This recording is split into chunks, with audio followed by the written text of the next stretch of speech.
Welcome back to the Deep Dive. Today, we're doing something a little different. Usually we take a topic that seems, really complex or far away, quantum computing or ancient history, and we try to bring it close to home. Right. But today, we're taking something that is physically close to home for millions of people, something we all drive past every single day, and realizing that, well, we actually know almost nothing about it. It's arguably the most visible, invisible industry in the world.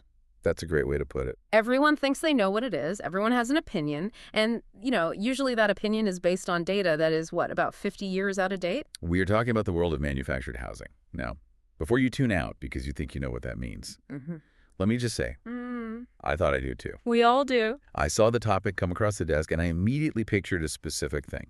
I pictured a trailer, I pictured something flimsy, I pictured a temporary solution. Which is exactly the stereotype we're going to dismantle today. Because the reality of this industry involves federal preemption laws, aerospace-level engineering, climate-controlled factories, Right. and fire safety codes that, in some very specific ways, are actually stricter than the code used to build the house you're probably sitting in right now. That was the part that just blew my mind in the reading. Yeah. The idea that a factory-built home might technically be safer in a fire than my stick-built suburban house. We're going to get into the numbers on that later, but it really sets the stage. We're stripping away the trailer park stigma to look at the machine underneath. And we mean machine, quite literally. There is an engineering reality here that really dictates the economics of the whole thing. So we have a lot to get through today. We've got sources covering the Code of Federal Regulations, the history of highway transport laws, some pretty intense economic case studies from the San Francisco Bay Area. And Australia, which is a fascinating comparison. Yeah, even a look at how Australia handles this. But the mission is simple. By the end of this, we want to understand the difference between a trailer, a manufactured home, and a modular home. Yes. Because apparently if you use those words interchangeably, you are wrong. You're legally wrong, financially wrong, and structurally wrong. It's the trifecta. So let's start there. The definition dilemma. I feel like most people, myself included, use mobile home as a catch-all. Of course. If it looks like a long rectangular box and it's in a park, it's a mobile home, why is that a problem? It's a problem because words have legal consequences. Yeah. I mean, huge legal consequences. In the United States, the definition of what we're talking about is incredibly rigid. It is governed by the federal government, specifically under the Code of Federal Regulations. The magic number here is 24 CFR 3280A. Okay, I usually gloss over the code numbers, but this one seems to pop up everywhere in the research on this. So what does 24 CFR 3280 actually say? Well, it defines the very existence of the object. To be a manufactured home, the unit has to be, first, at least 320 square feet. So we're not talking about a tiny little camper. Right, that's bigger than some studio apartments in New York. Exactly. But the definition doesn't stop at size. The most critical, the defining feature, the thing that separates this from every other type of house in America is the chassis. The chassis. The permanent chassis. The law states, and this is almost a direct quote, that the home must be built on a permanent chassis to assure the initial and continued transportability of the home. Okay, I want to stop you there because this was the first aha moment for me in the research, but it also really confused me. It's confusing for everyone. A permanent chassis. That means a steel frame with axles and wheels. Yes. 2 massive steel I-beams running the entire length of the house. Axles, wheels, and a tow hitch. It's the skeleton of the home. Okay, so let's play this out. I buy one of these. A really nice, modern, double-wide manufactured home. I have it shipped to a piece of land I own. Yep. The crew comes, they set it up, they take the tires off. Right. I build a beautiful brick, skirting around the bottom so you can't see underneath. I build a front porch, a back deck. I plant a 50-year-old oak tree right in front of the door. I am clearly never moving this house again. Does the law still care about that chassis?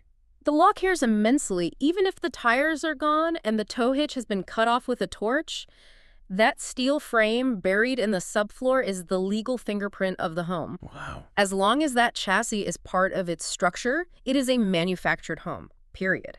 If you built the exact same house with the exact same materials, the same floor plan, but you put it on a concrete foundation instead of that steel chassis, It would just be a normal house. it would be a modular home or a site-built home, and it would fall under completely different laws. This feels completely arbitrary. Yeah. I mean, why are we so obsessed with the chassis? If the stats say that something like 99% of these homes never move once they are set up, why are we forcing them to carry around this heavy, expensive steel frame forever? That is the multi-billion-dollar question, and the answer is actually about power. The power. It's about who gets to tell you how to build your house. See, if you build a house on a foundation, a stick-built house, you have to deal with the local building inspector. Oh, right. The permits, the inspections. You have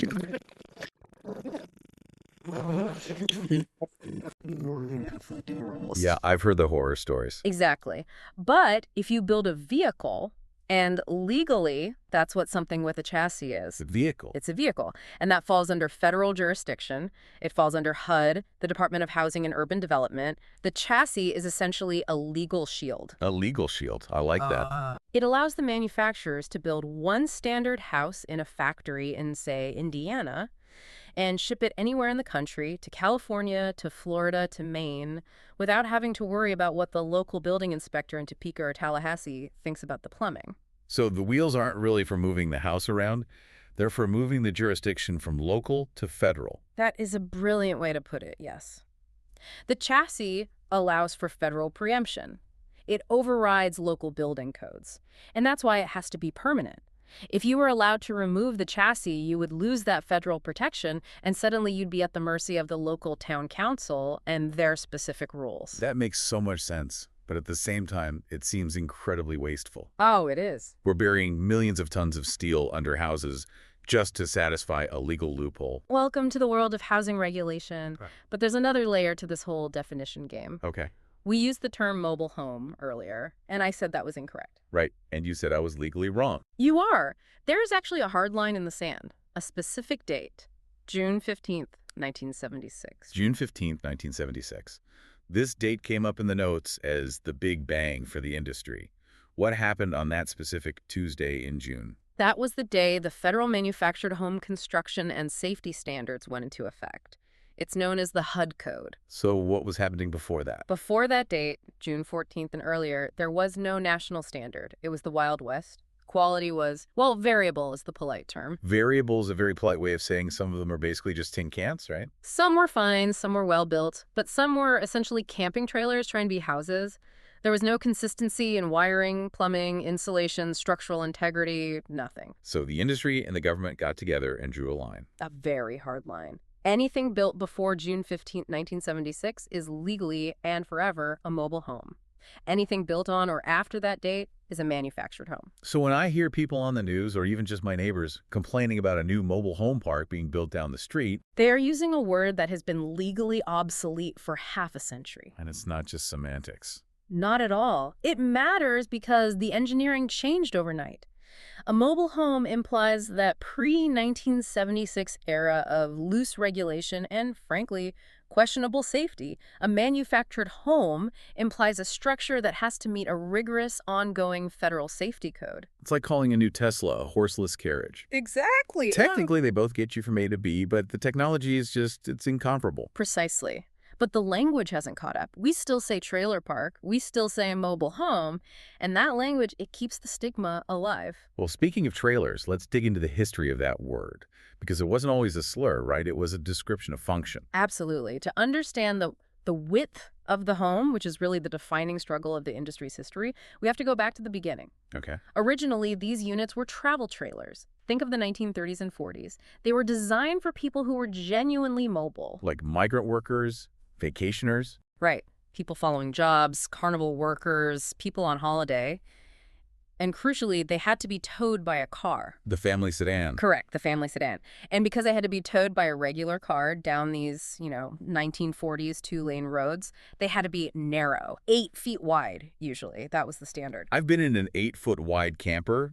It's cozy. You can pretty much touch both walls if you stretch out your arms. It's a hallway that you sleep in. It works for a weekend fishing trip. It does not work well for raising a family of 4. I can't even imagine. But in the post-war boom of the 1950s, there was this massive housing shortage. Right, the GIs coming home. Exactly. And people started looking at these trailers not as vacation spots, but as cheap, permanent housing. But living in 8 feet of width with 2 kids is tough. It is. So the industry was desperate to expand, and in 1956, they pushed through what they called the 10-wide revolution. The 10 wide. They introduced the 10-foot-wide home. So they added 2 feet. It doesn't sound like a lot on paper. In terms of a floor plan, it's a massive difference. It allows for an actual hallway and a room next to it, not just one or the other. But the implications for transport were the real story.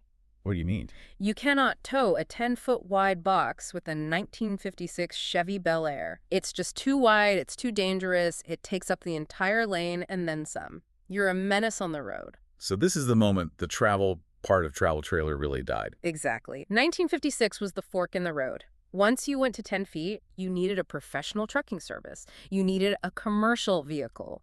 You needed wide load signs, permits, pilot cars. You couldn't just hitch up and go on a whim. The whim was gone, so the industry split right there. Travel trailers, what we now call RVs or campers, stayed small and towable by a pickup truck. Right. And mobile homes got wider, heavier, and effectively stationary. And they just kept getting bigger from there, I assume? Oh yeah, 10 feet became 12 feet in the 60s, then 14 feet became common. Then someone had the brilliant idea to build 2 12-foot boxes and join them together on site. The double wide. The double wide was born, and now we have triple wides where they ship 3 sections and join them together. You can get a 2,500 square foot manufactured home that looks like a suburban ranch house. But the irony is, as the houses became more livable, more like a real house, they became less and less mobile. That is the central paradox of the entire industry.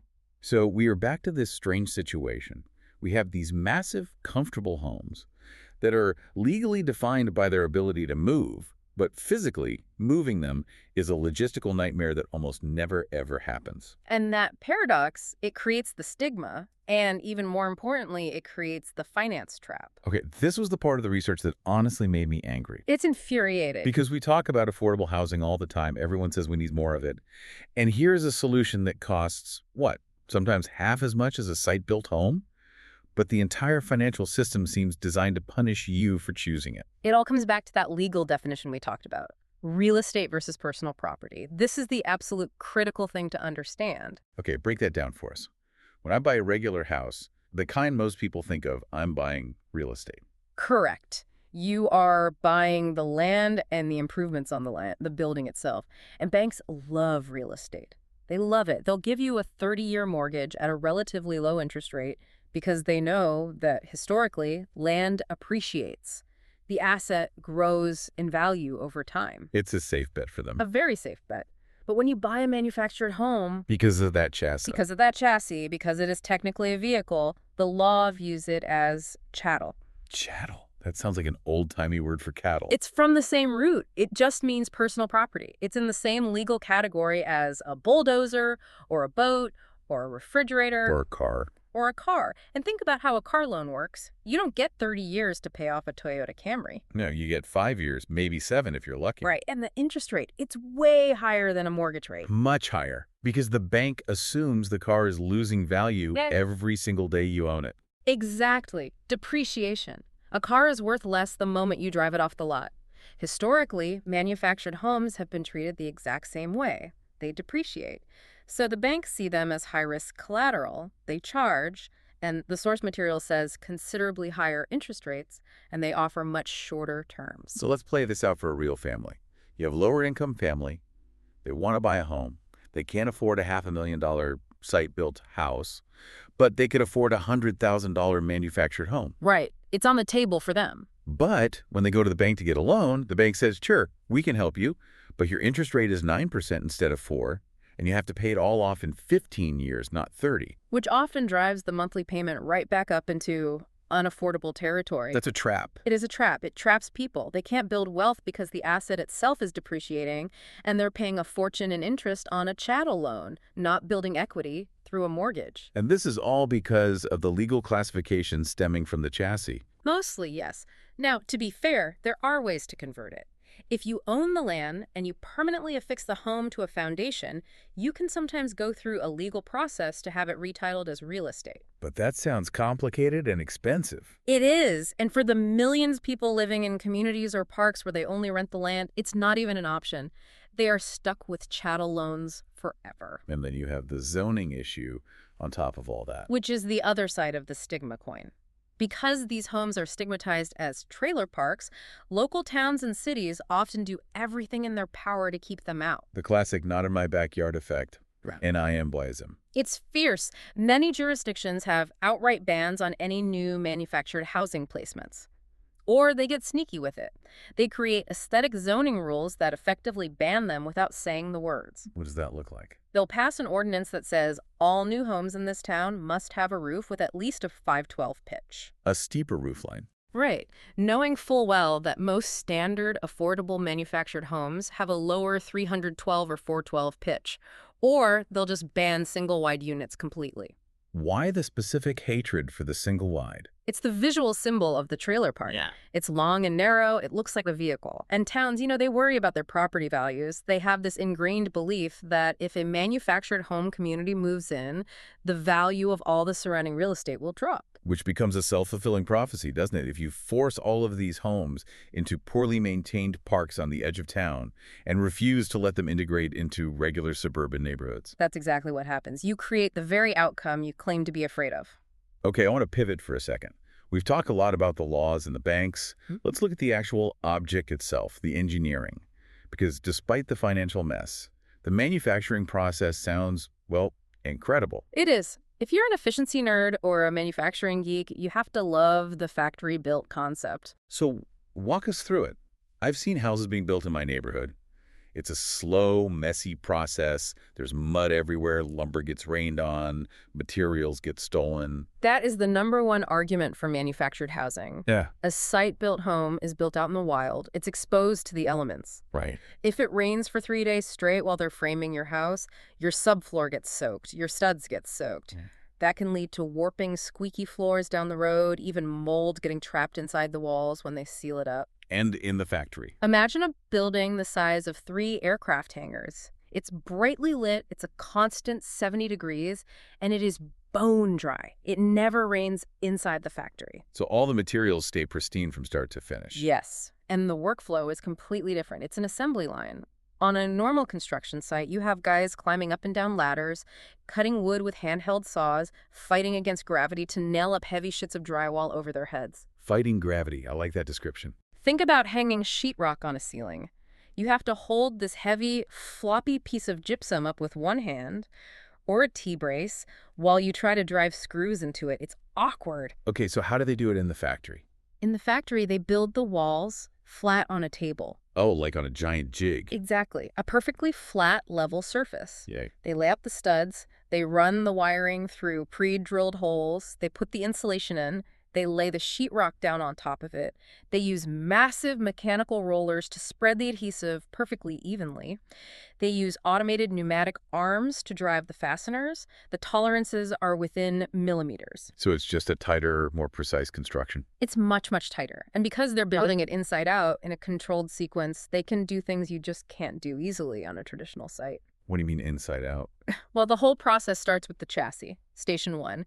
They build the floor system on top of that chassis. While it's still open and easy to access, from below, they install the plumbing, the ductwork for heating and air, and a lot of the electrical wiring into the floor joists. Ah, so the plumbing is done before the walls even exist. Right. Then they put the floor decking on, then the whole thing moves to the next station, and the walls, which were built on those flat tables we talked about, are lifted by an overhead crane and set perfectly into place. It's like a giant Lego set. Very much so. Once the walls are up, they lower the roof assembly on top, which was also built on a separate jig. Then they wrap the whole thing in a protective membrane. This is the shrink wrap phase I read about. Yes. Because this house, unlike a site-built house, has to survive a hurricane before it ever sees a storm. What do you mean by that? Think about what it takes to drive down a highway at 60 miles per hour. The wind resistance is immense. The potholes, the vibration from the road, it's a constant earthquake. I've never thought about it that way. A site-built house never has to deal with that kind of dynamic stress. A manufactured home has to be built rigid enough, glued and screwed and braced to survive a 500-mile road trip without a single crack in the drywall or a window seal breaking. That's a really good point. The transport itself is the ultimate stress test. It is. However, and this is important, there is a catch.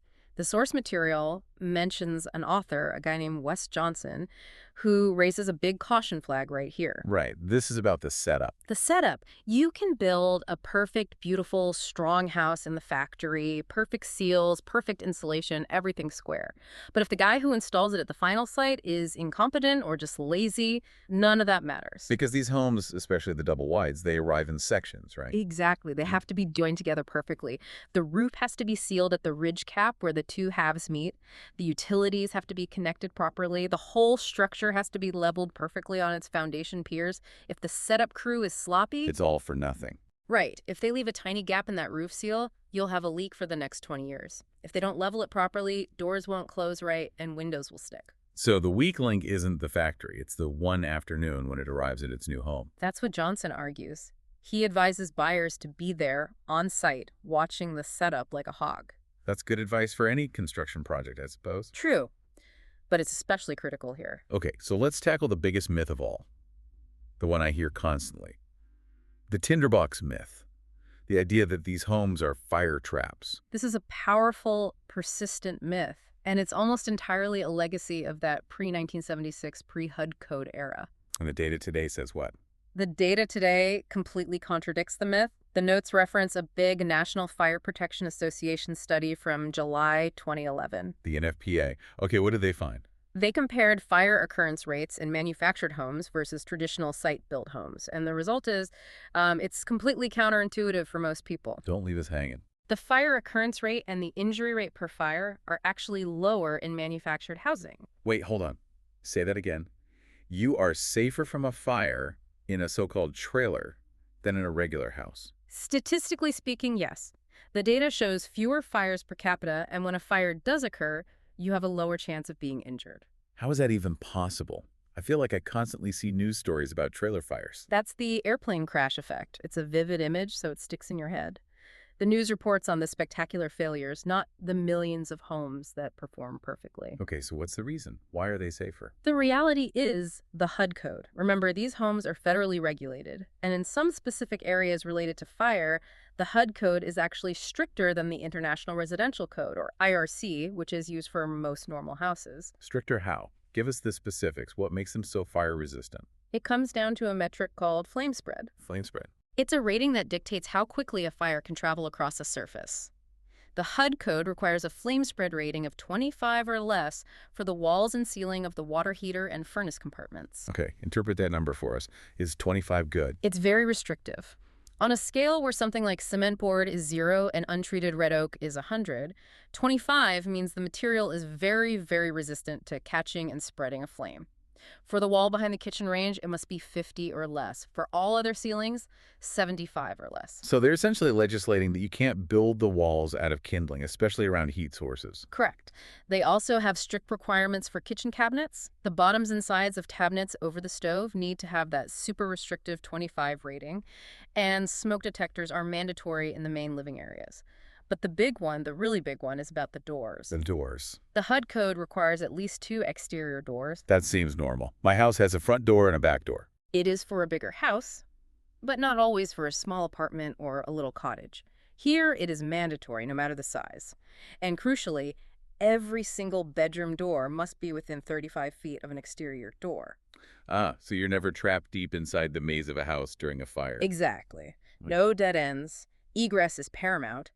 This single design requirement, the 35-foot rule, saves lives. So when you combine these flame-resistant materials with mandatory close-by escape routes, you get a statistically very safe structure. What about energy efficiency? That's the other stereotype, right? That they are freezing in the winter and roasting in the summer. Thin walls, no insulation. Again, that might have been true for a 1970 mobile home. It is absolutely not true for a 2026 manufactured home. So what changed? The modern high-performance manufactured home is basically an energy fortress. We're talking about Energy Star requirements that are often better than a standard-built new home. Okay, throw some R values at us. All right, for context, an R value measures how well insulation resists heat flow. Higher is better. A typical wall in an older house, or even a basic new one, might be R13 or R19. In these homes. The Energy Star requirement for these homes uses 2x6 walls, not 2x4s, which allows for thicker insulation. They have R21 in the walls. So significantly more insulation than an older home. Right. and the roof are 40. Times 40. That's like wearing a down parka on top of the house. It's massive. And the floor, which is often a source of heat loss, is R33. This whole concept is called life cycle affordability. Life cycle affordability. The idea is that if you're a low-income family, the last thing you need is a cheap house with a $400 a month electric bill. So they over-insulate to keep the monthly running costs as low as possible over the entire life of the home. It really seems like the industry has systematically solved the engineering problems. They've solved the safety problems. They've solved the energy problems. But they just can't solve the branding problem. Which brings us to the confusing cousin, the modular home. Right. I feel like modular and manufactured are used interchangeably by 90% of the population. I was probably guilty of it before this.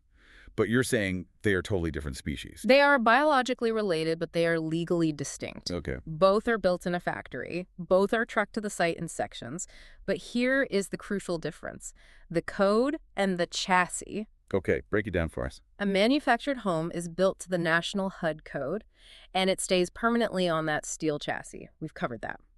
A modular home is built to the local building code, the IRC, the same code your neighbor's site-built house was built to, and it does not have a permanent chassis. So the modular home arrives on a flatbed truck, they lift the boxes off with a crane, and then the truck drives away with the wheels and the frame. Exactly. The house itself is placed by a crane onto a permanent concrete foundation. It could be a basement, a crawl space, a slab.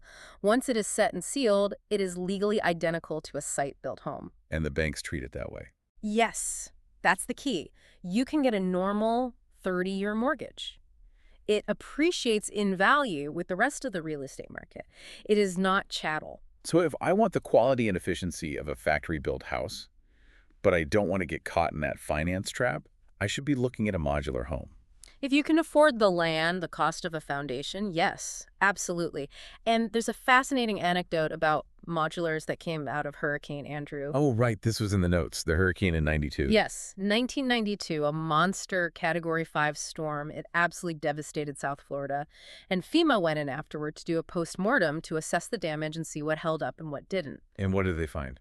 They found that modular homes and masonry homes, like concrete block, fared significantly better than the standard wood frame site-built homes. Wait, why would a modular home be stronger than a regular house built on site? It goes back to the transport. The same reason a manufactured home is so rigid. To survive the trip on the highway, a modular module contains about 20 to 30% more lumber for bracing than a typical stick-built room. More wood. More wood, more glue, more fasteners. Everything is glued and screwed, not just nailed. It is a super rigid, over-engineered box. So when those 150-mile-per-hour hurricane winds hit, that rigidity held it together, whereas many of the site-built homes just folded. So the highway prepares the house for the hurricane. That is actually kind of poetic. It is, isn't it? Okay, let's zoom out and look at the economics in the real world. We have this theoretical, affordable housing solution. Does it actually work in the most expensive places? The notes bring up the San Francisco Bay Area as a case study. The Bay Area is the ultimate stress test for any housing economic theory.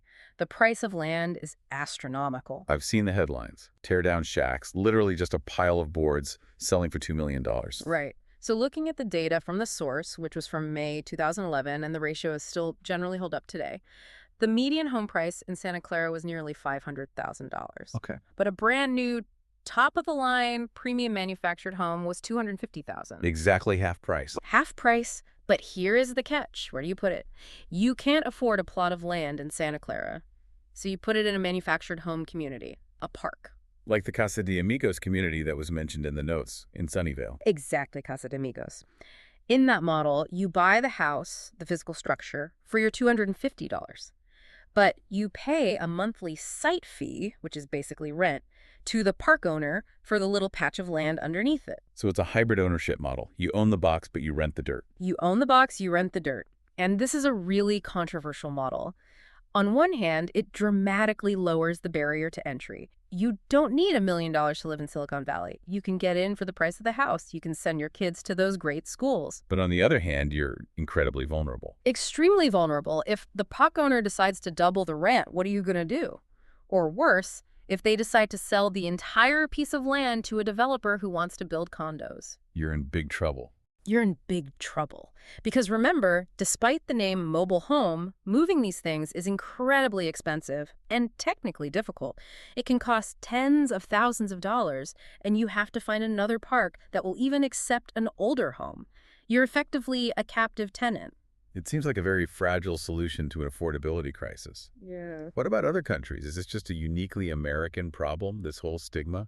The trailer park stigma is fairly American and Canadian, but the technology, the factory-built concept, is global. The notes point to Australia as a good example. And what do they do differently down under? Well, first, the language is different, which I think is telling. They don't usually say mobile home. They say transportable, relocatable, or prefabricated home. Relocatable sounds so much more intentional and professional. It does, doesn't it? And their primary use case is often driven by industry, not just low-income housing. Think about the mining towns in Western Australia. Right, in the middle of nowhere. A huge mine opens up in the middle of the outback. You need quality housing for 500 workers, and you need it instantly. You can't find 500 carpenters out there in the desert. So you truck the houses in from a factory in Perth. You truck them in, high-quality, heavily air-conditioned, durable homes.